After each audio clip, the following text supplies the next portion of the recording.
喺商場買翡翠又怕貴，喺旅遊景點買翡翠咧又驚買到假貨。只要你嚟到漣漪呢度多對比，你就會發覺原來翡翠手鐲真係冇咁複雜噶。比如呢手果綠手鐲披好清透，綠得好似青蘋果咁誘人，顏色乾淨到似雨後嘅森林，睇見都覺得清新涼快。漣漪我做咗30幾年嘅翡翠手鐲批發，每一條貨都會一一跟進，咁我就唔講咁多廢話啦，而家就去加工一條出嚟，俾你哋睇睇品質先。去浮面啊！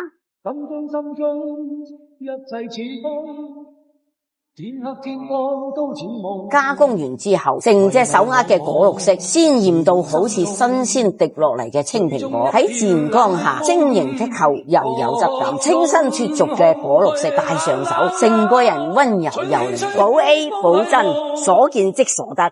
中意嘅姊妹就留個圈口俾漣漪啦。